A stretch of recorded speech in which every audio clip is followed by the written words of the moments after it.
When a guy says, what about instinctive behavior? Say, like what? Always ask him what.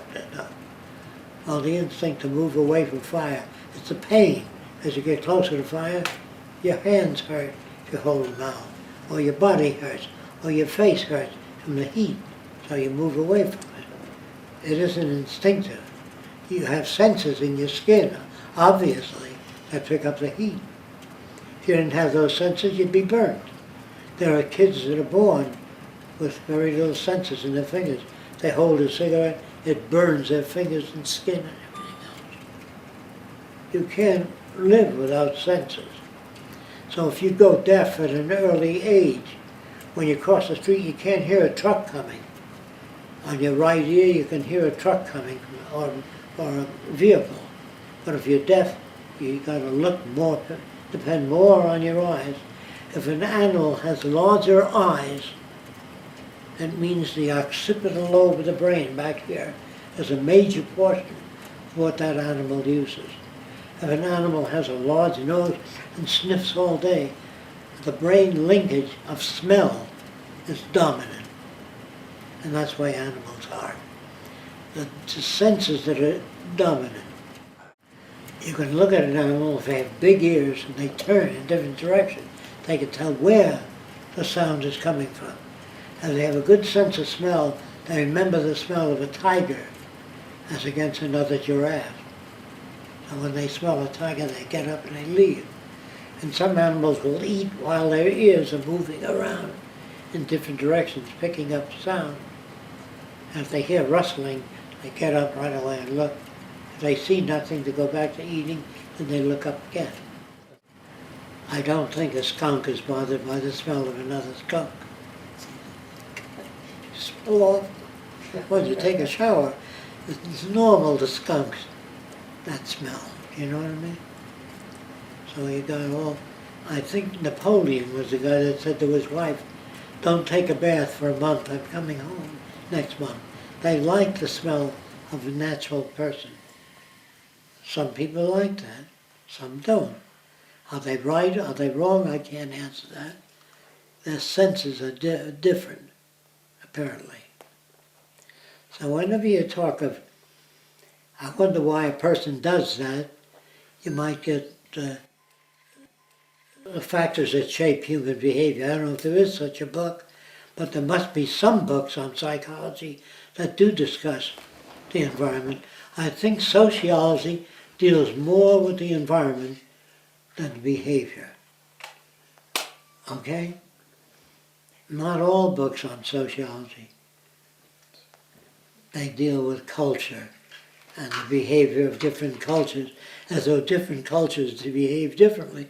Different cultures have different environment. That's why they behave differently.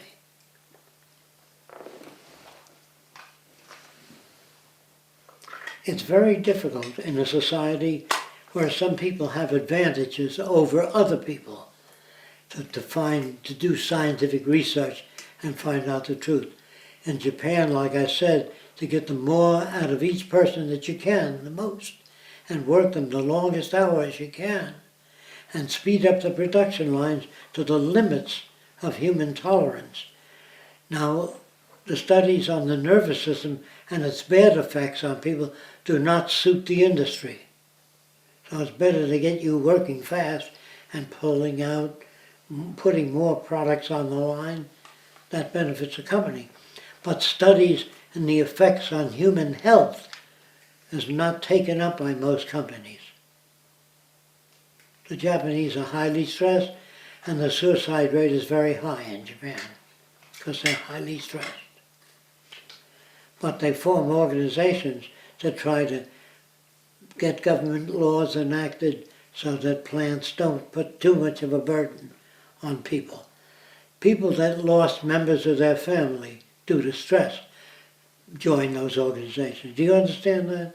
If you haven't lost anyone, everything you pay is all right, and the boss is nice to you, then you tend not to examine the system. That's why I say you can't get social change without people losing their homes, their jobs, or their some positions of prestige.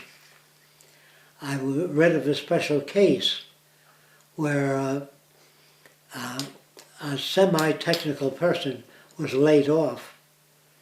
So he went to the library with a suit and everything.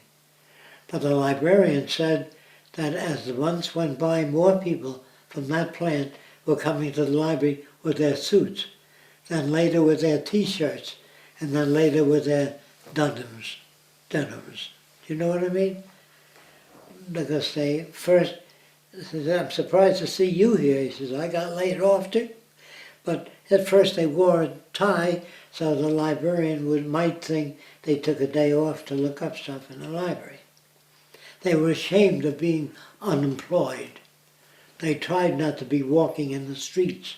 They stayed at home, so the neighbors wouldn't think, my God, they're not working.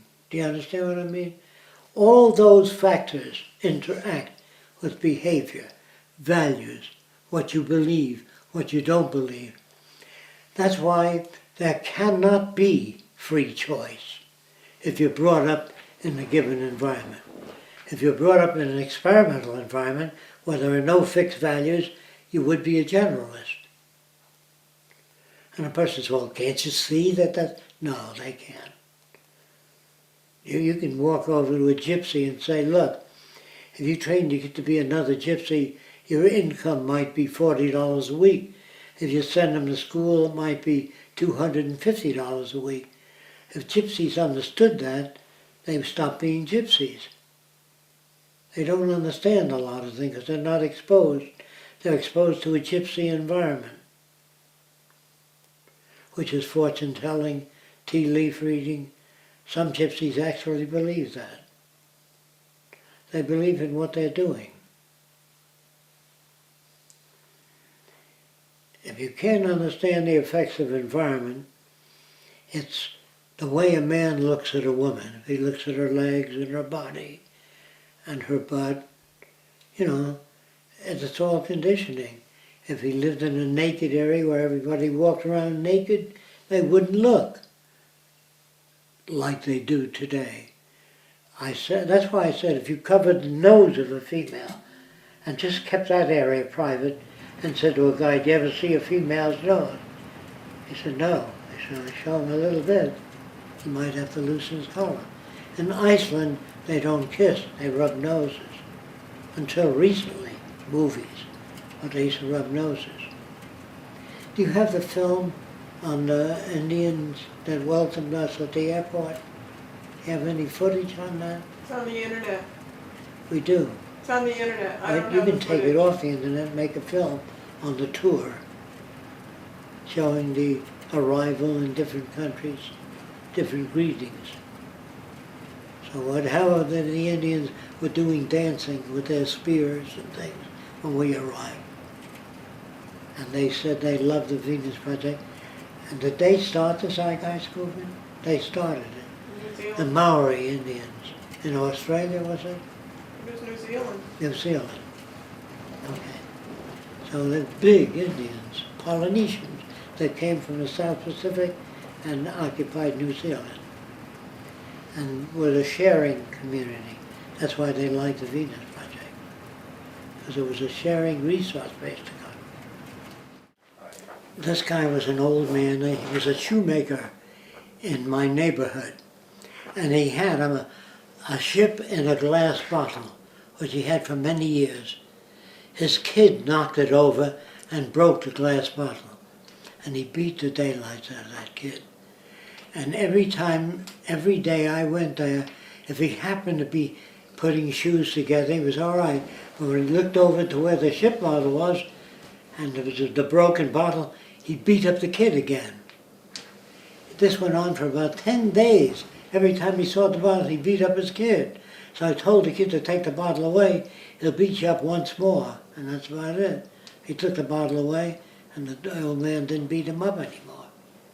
But the broken bottle elicited the response of beating up the kid. I saw recently on television where a coach beat up his high school kids if they didn't tote the line, if they didn't play the game right. He beat them up. And of course he was reported as that. But that's the only method he knew. He thought that was the only one that worked.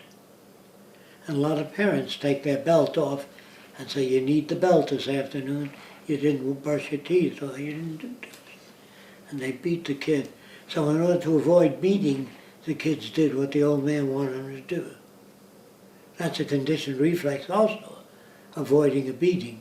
But the Bible says, spare the rod, spoil the child, doesn't it? Yeah. Spare the what? Spare the rod and spoil the child. That's right. That means beat the shit out of your kid. Get him to go to church. Well, unfortunately, people do watch their kids. If the kids are playing with other kids that they think are a bad influence, say, I don't want you to play with Billy. He's always getting into fights and things. So they do understand to a limited extent that certain environments are detrimental. But if your kid is subject to too much of that, you try to move to another neighborhood where the kids won't be influenced. They sort of know it, but they like to believe that you know the difference between right and wrong. Well, you might know what your parents told you about right and wrong and never got involved in gangs. And if you don't, the gang might beat you up and call you names, a sissy. If you do everything your mother said, Mommy said you can't do that. They make fun of kids. They're obedient to moral systems. Do you know that? Well, good boys don't do that. Good girls don't do that. Good boys do this. It's like hypnosis over and over again. So the kid does things and feels guilt.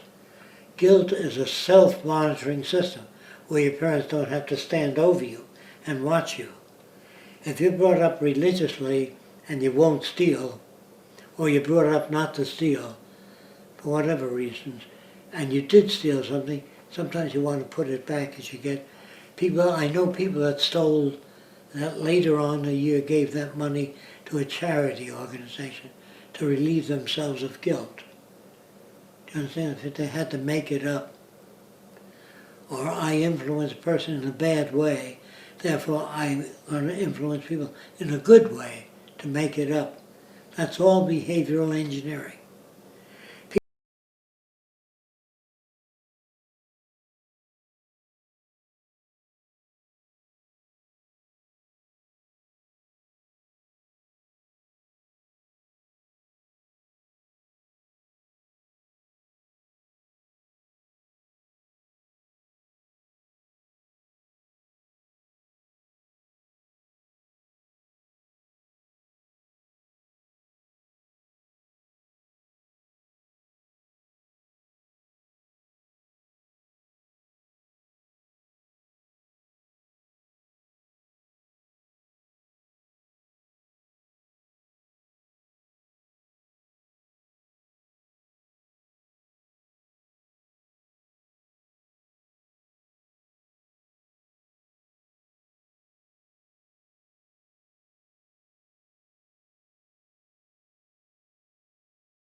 It's evident as you travel from culture to culture.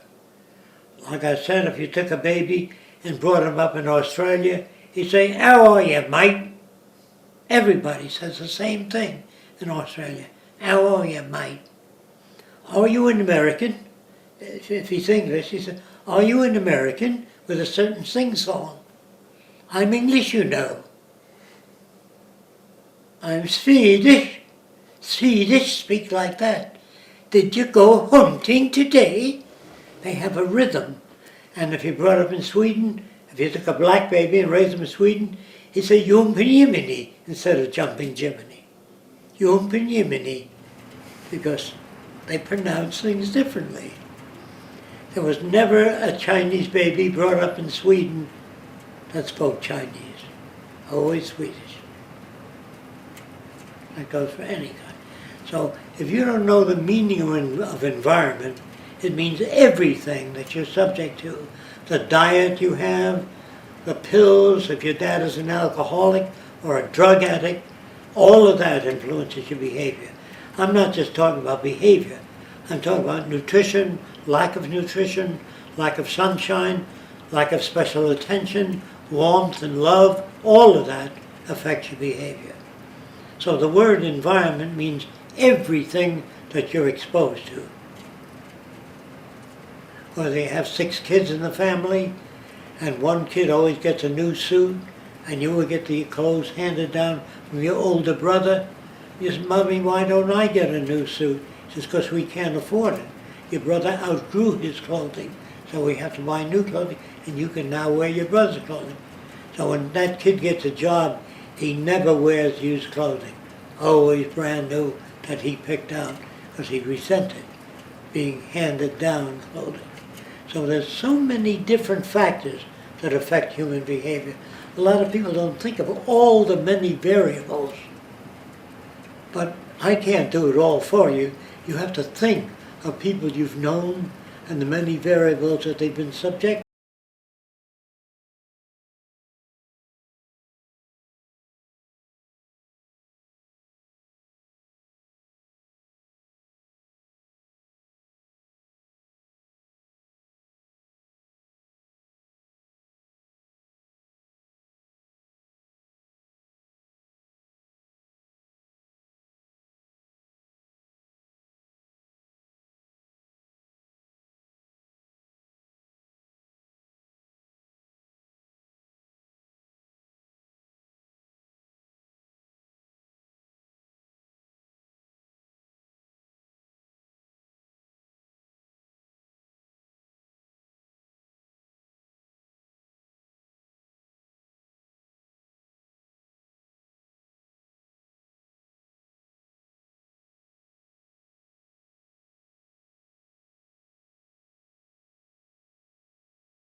And that turned him to atheism. But I don't like a person becoming an atheist because somebody died in their family. I want him to become an atheist. He listened to evolution and it made more sense than a guy making a man and woman. You know, out of clay and turning them loose. Something more than just a bad event in their lives. I call them unqualified atheists. When you're an atheist because the stories of religion do not make sense to you, or man's concept of God, who is jealous. It says in the Jewish Bible, God is a jealous God, and he resents you worshiping any other God. Now, that isn't even a smart man, God. If he resents you worshiping, there's only one God, and that's me. You know, that's so self-centered. It's like the primitive mind, if you have ideas on that. But if you say, well, I'm going to church anyway, you never know. My mother used to say, go to church anyway. You never know, because if there's a God, you're playing it safe. I said, you've just insulted God. Since God knows everything, he would know I was there because I'm an opportunist. And I'd never get to heaven. She said, that's right. You know, she couldn't understand. So I said, you just insulted God like he was dumb. He didn't know why I went. God knows everything. She said, that's right. Then he would know I'd be false.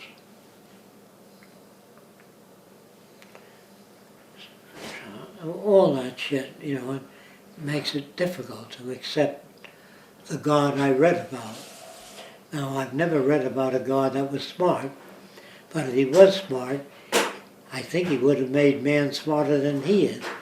That's what robotics is about, giving each machine the ability to do things better than man. Eventually, the machines are better than man in anything except feelings. And that's the most important thing.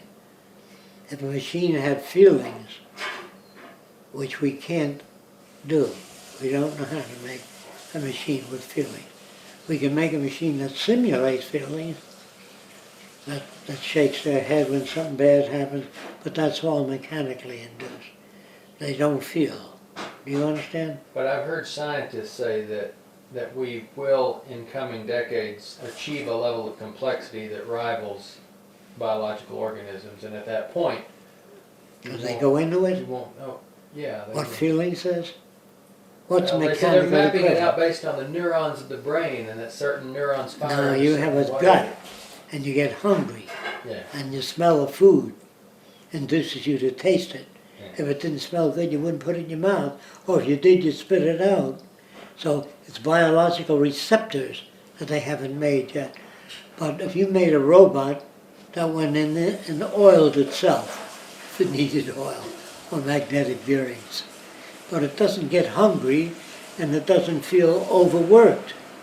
But you wouldn't put a sensor in that made a machine feel I'm overworking, would you? It wouldn't serve your interest.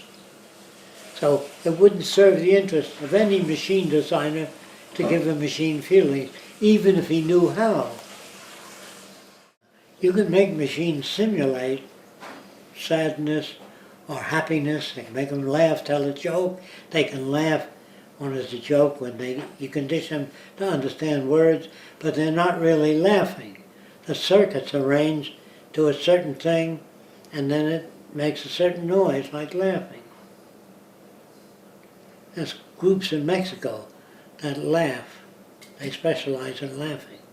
You know, are you familiar with them? They have one day they get together, the other, then everybody laughs. They said that brings happiness to people. You ever heard of the laughing culture? They have that, yeah. Nothing particularly amusing that they're laughing at. They just do I don't it. know what they're laughing at. The same with a robot. A robot wouldn't laugh and say, "What's so funny?" A robot can't say, "At night I can't walk around because there's no light."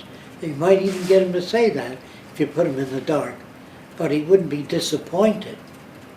Say, "I can't see, therefore I will not walk around in the dark because there's too many objects I can't avoid." But he doesn't do it because he can hurt himself, because he feels pain. But you can design a robot that falls and will not walk in that direction anymore. But they say, he's learned. A robot can even learn to go through a maze, but not feel that I've accomplished that. Or you can wire the robot to say, I've accomplished going through a maze, but he wouldn't feel a sense of accomplishment. Do you think you know what I'm saying, or do you have difficulty? A robot can even turn itself off, because if you grab its metal arm and twist it to a certain point, when the stress is in the metal, it's ouch! Whatever you want to say, you're hurting me, ease, let go of my arm. Because you've turned it so the compression of the metal turns on a center that says, ouch! But isn't it the robot feels pain? You can take a robot horseback riding and say, "Had a wonderful day." But certain scenes pass by, and then if it gets stormy and electrical, he might say it's a lousy day to go hunting. But how do you define pain? Pain affects a human being, so whatever they're doing that brought that on, they withdraw from that. Okay. Not only do they withdraw from that, they verbalize, and they become less interested in anything but moving their hand out of the pain. There are many different things you have to check. Some people define pain differently, though. They define pain as a specific opiate in the brain. It's one of the neurochemicals in the brain reacting, so they look at it neuroscientifically, you know. Well, there are So they things that simulate pain, like you can take portions of an animal and put a flame to it and it'll pull away from it without a brain. So there seems to be some degree of sensory perception in the cells. But the brain of organisms It's has an organized system. the brain of all, as far as I know, higher animals have pain receptors. They call Yes. it pain receptors in Yeah. the brain. So Also your fingertips. If you don't have them, you'll lose your fingers. You wouldn't take your fingers away from pain, and you wouldn't hit a mosquito. You know what I mean? Now a robot could be conditioned to keep itself clean and keep mosquitoes and bugs off, but it doesn't do it because it itches. The bug lands on the thing, it picks up a scent and brushes it off. But it must have receptors just like that globe. You touch it, it says Atlantic Ocean, this and that. Same with the robot. You touch it here, it says shoulder, frontal lobe, occipital lobe, temporal lobe. The robot can do all that, and you can say, how do you feel? It says, great. The more I learn, the better I feel. You can use all those words, but no real feeling. You talked about people having survival instinct. I don't think they do, really. No, they don't. No, otherwise we wouldn't have the conditions in the world we have. There would be no suicide if there was But survival. there'd be no pollution, there'd be no hunger, there'd be no free enterprise system. Yeah, but you have to say, what do you mean by Yeah, survival? but I mean, that's the ultimate If you don't get a destruction. definition of it, you can't talk to them. Do they have think- reflexive Yes, feelings in their Yes. body or something? Yeah. But if you don't know any Actions. better, you think the free enterprise system is your best way to survive. So that is surviving for people that know no better way. animals, some animals do have a sense of appreciation. If you feed a donkey oranges, it may lick your hand. A dog might lick your hand if you do something nice to the dog. The dog feels gratified and would like to say thank you, but they can't say thank you, so they lick your hand. But they do feel. Dogs feel resentment, they feel pain, they feel identification, but they can only express it by moving away from you when you whip them and coming toward you when you're nice to them. Dogs do have feelings. They do care, but they don't wonder at anything. If you suddenly floated up in the air, way up, the dog will look at you and go back to it doesn't say, gee, how interesting. It doesn't have that complexity. If it just had a little bit of that, it'd be degrees of civilizations. You know what I mean? And any civilization that didn't have all the facilities we had, we would win over them. So we killed any tribes that were transitional. I don't know if you know what that means. Any group of people that just reproduced and hunted for food and didn't have the complexity of neurons that we have, we could better fight them because we can sneak up on them. They haven't evolved that yet. The more complex the brain, the more devices you can make, or the more thoughts you can have about what the enemy might do. And the best thing he tend to come at night, because then you usually sleep. So the first tribe that realized that invaded tribes at night, won out. But if any people escaped from that, they became aware of the night for doing you damage. Those that escaped, those that were killed, never learned that. So not only the nighttime, but your skill, learning how to use a bow and arrow, not just given a bow and arrow. You have a target you aim for, and throwing javelin amongst kids. You have games that are functional to that tribe. So they practice throwing javelins. Then they practice, when they learn more of science, I don't know if you know about this, you have a stick that the javelin's connected to. You can accelerate the javelin. If you connect it to the end, a double, and you launch it, you get more propulsion. And that was the beginning of technology, though. Physically assist devices. Like when you pull the string back on a harp, it went back, which suggests also the bow and arrow, which except launching a bean shooter, where you have a piece of rubber here, you pull it back and let go. The stress on this launches it for you, better than you can throw it. So the harp suggests that when you stroke it, it returned to its shape. So if you fiddle with one string and your associative memory system is broad, you can add to it. If it's not broad, you just think of a harp as a harp. I think I told you, normal kids think of a hammer as a hammer.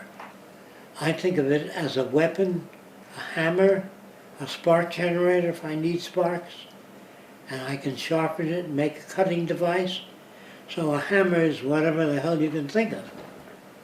Now if you jack up an automobile and put a belt on it, you can drive physical equipment, sugarcane processing. So if they don't have machinery in Havana after Castro took over, if he jacked up automobiles, he can operate lathes and other things. Now the Van de Graaff generator came from, you know what it is? It's a belt, a leather belt. It was a leather belt in the old days that propelled machines.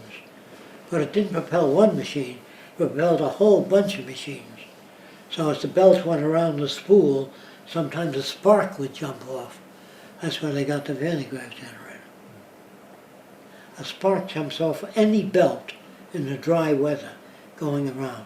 But if you put a cone made of metal facing the belt, all the electrons, as the belt went around, jumped onto these fine points. The more fine points you put, the more electricity you connected. Then you had a sphere above that, and all the electrons flooded the sphere. When there were more than the sphere can hold, a bolt of lightning jumped off. That's where the Van de Graaff generator came. In industries, people just get a shock around their machines. But nobody ever invented a Van de Graaff generator. Van de Graaff was the guy that got shocked and made one, a belt going around a thing. The whole idea of invention is stupid, and people couldn't think of an invention. Something had to happen that suggested something, and the guy had to be ready to receive it. There are many people that have seen many things that are wonderful, but didn't have a need for applying that. You know what I mean?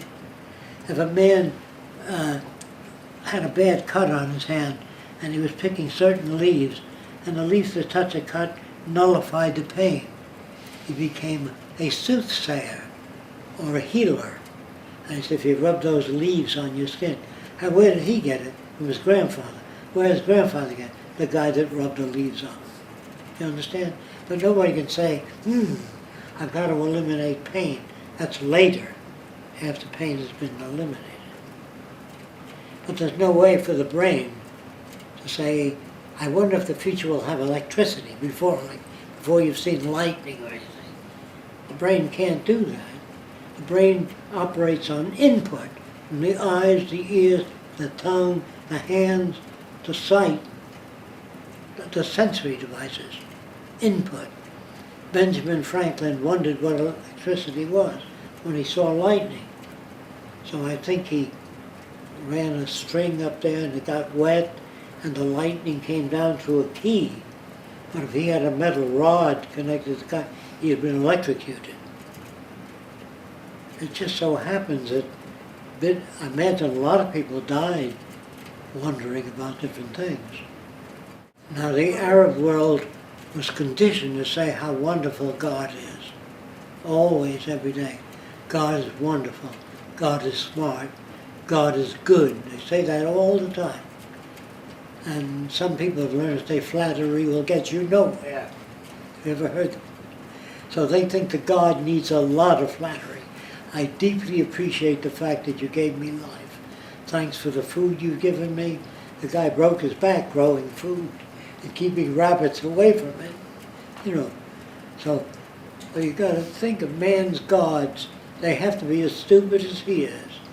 They can't be brilliant beyond description of the average person. Otherwise they wouldn't believe in God. Do you think you know what I'm saying?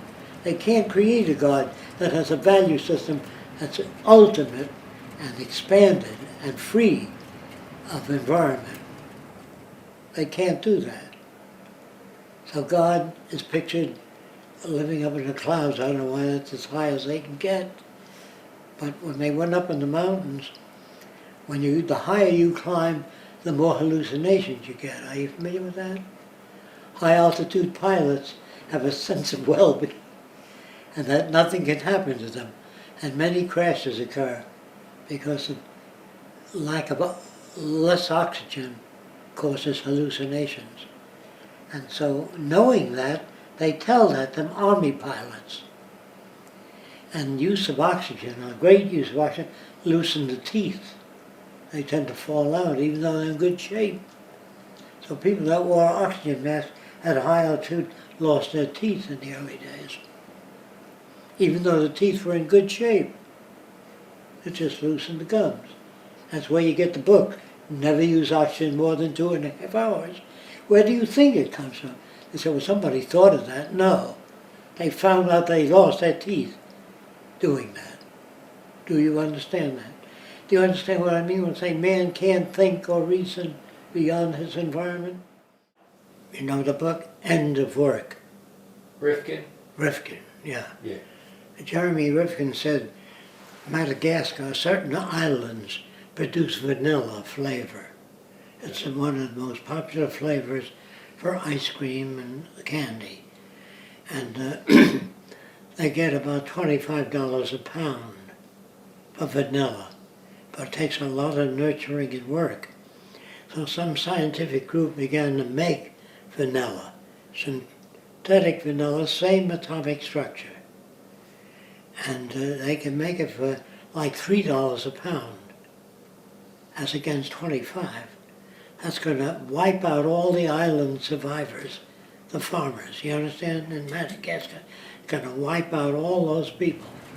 And there are always people that think that they won't be wiped out because they're the managers. Well, Japan is making program managers and program sequences of car production. And they get all the workers together to work as a team. And they move the machines at a certain speed. And they pick it up a little to get the guys working faster. So the guys complain. So if they complain too much, they can. And so they keep running the machines faster until a person slows up. And when he slows up, there's a light that blinks at his station. So the other guy says, pick it up a little. And so a lot of stress in Japan, emotional stress, because they work them continuously. They order them. And it's teamwork. And they love the company. And after hours, they have company dinners and company affairs, so the family hardly ever sees the members of the family. And years later, after they retire, they usually degenerate because they've been worked to the limit. They have no hobby thinking or anything else. And they're lost without the company. Do you understand? The psychological problems. The company is like their family more. Yeah, than the their company family. pushes and shoves to see how much they can get out of them. So what you have to remember is that the company will not succeed unless it's faster than General Motors, better than Toyota, you know what I mean? They can't, the whole world today depends on how efficient your production is. And if you have machines doing most of the work, then the help has to be like computer programmers. And they all make recommendations. And they familiarize all the workers with every aspect of production.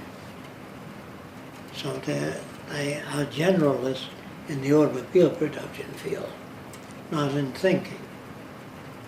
And their devotion to the company is like the mother. Without that mother, they'd have no jobs. And there's new organizations forming in Japan to try to counteract that. But that doesn't bring any money to Japan, so it won't be too successful. You can't counteract something unless you bring something new. They don't give many social services over there either, do they? They do have some. The Japanese that have been laid off, and those affiliated with Goodwill and all that, to a limited extent.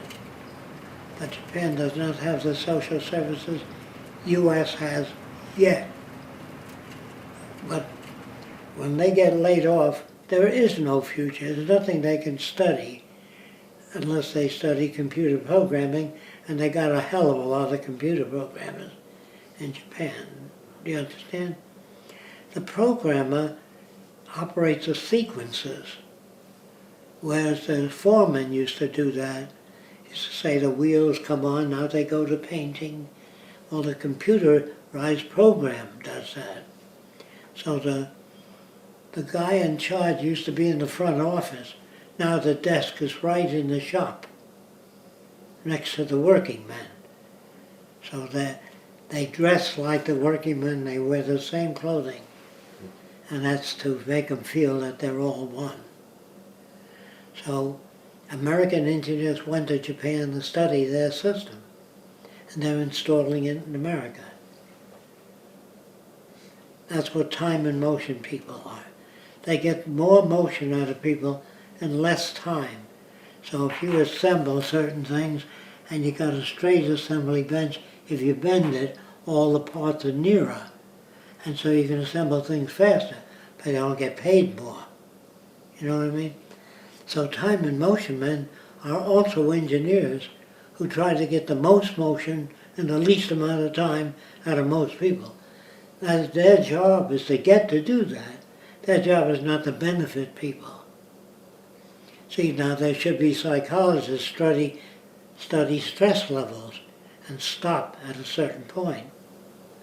That does not help the company. Do you understand? That's why they don't have psychological fatigue studies. But we would have that, because that means more hospitalization.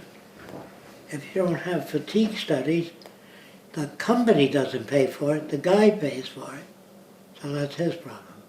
If he gets sick or a nervous breakdown, he has to go to a psychologist or a hospital. The company does not study that because it doesn't do them any good to find out what the level is.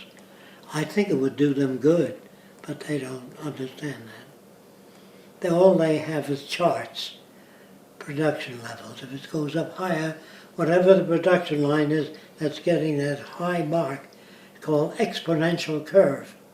They try to put that on all levels. Then Japanese companies do not share ideas with other Japanese companies, but that they do welcome visits to their plant, and people make notes and walk away with the same thing. Now the supermarkets, I don't know if you notice this, they don't have all the cashiers working. They have certain aisles working, and they put more load on the girls, tabulator.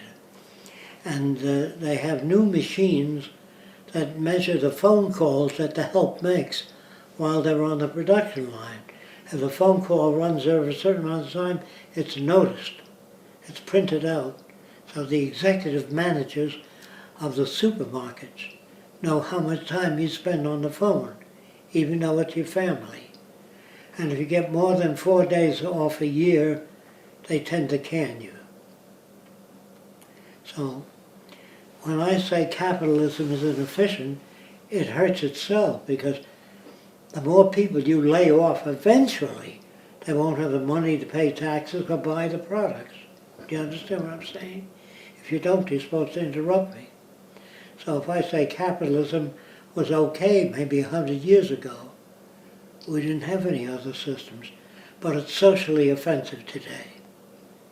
People have higher stress levels, most normal people, because their company tries to get them to take their work home with them and think about it, you know. But you've been around a while. Would you say stress levels, if you think back Even to amongst the executives. but let's say when you were a child, do you think back and remember, did people have just as much stress then as they do now, or less? Well, Over the years, what's it? they have less because they weren't laid off as much. Today you work for a company, you get laid off, and you look for the same job again, and it's gone. Automation is being installed very quickly. And the rate that automation is being installed is going up like that. It isn't a slow, long curve. Now, if they build automation plants, you don't need heating in the winter because machines don't need that. Do you understand? When you got humans working here, you need heating and daylight and electric lamps. You don't need that with machines. You also have to give a little bit of insurance on the working people. You have to have a nurse and a first aid station. You don't need that with machines. So with machines, it's called lights out manufacturing. You know, the factory could be dark as long as it's automated. That's why human systems go on strike, they smoke, they go to the bathroom, they fuck off, which is all normal. But with machines, there's no fuck off. They work hard all the time and they make no demands. So if I say we're moving toward a machine world, it isn't a wish that I have, it's a natural direction of technology. An engineer's job is to tighten up systems, make things work better. So the engineers don't know that they're hurting other people. They say, well, why don't you become an engineer? Until they get laid off. Till you have you have a monitor in a supermarket that works with a cashier, which I told you, they measure the time. If a person calls up and says, are you running anything special on beans today? If they spend too much time on the phone, they're moved out. So their phone calls are monitored. And the more you know about people and their bank accounts, the more you know that we're going to have a good business year this Christmas if a lot of people have savings in the bank. So they monitor, banks do monitor what you buy and how much you withdraw and how much you put back in. So the more banks know about you, and there's certain things they're not supposed to do that are against the law, but the lawyers have a way of saying, well, we want to know whether a person is an agitator, you know, or a communist. So the more information you get on people, their savings, their habits, their hobbies, the more you know about them, the more you can predict. So I say what science is about is predictability. If you know if you go hunting Wednesdays, you're going to catch more deer than Sunday, because everybody's out there hunting on Sunday. You know what I mean? So if you keep a record of that, you have to do that for yourself in order to catch deer. Does that make sense? If you share your ideas, always go Wednesday because it's least crowded. If a guy says, instead of taking Saturday off at work, I'm going to work Saturday, but I'm going to hunt Wednesday because there's more deer. You understand that?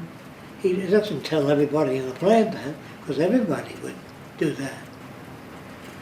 Yeah. Self-interest hurts the majority of people, but it doesn't hurt the person that's involved in self-interest. That's why most people stick to what they know. Because when you tell them there's another way, it doesn't do anything for them right now. Do you understand that? That's why they're not interested. But if the system continues to lay off people, they're going to be forced to be interested. But let's say, I hope it's not too late, that the environment's so badly damaged and people are so badly laid off and so hungry, the robberies will go up. If you cut out the support structure, if they can't get it,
that's what you fall through the trapdoor. because it might accidentally go off and they'll sue the shit out of the bank. They're not that accurate yet, but I can assure you when they are, they'll install them. And it becomes more difficult to become a criminal with all these cameras around banks. Now, should the banks put the cameras in? Well, if they want to survive and don't want to be robbed every day, they have to do that. And their insurance is less. Do you want to know that? If you put fire sprinklers in hotels, your insurance is less. So people put them in, they don't put them in for your benefit. You got to remember that if you get sentimentally attached to any system, including the one where you're an engineer and you make things faster, engineers do not concern themselves with working people. So look, if they were smart enough, they'd be engineers. But until the engineers get laid off, that's why Veblen wrote a book called Engineers and the Price System. He explains what will happen to engineers. And he says that you are the guys that make everything happen. You ought to be in charge of society. But no engineer thinks that way. Except in the early days of technocracy, a lot of engineers joined because they knew by reading Veblen that eventually they will be replaced.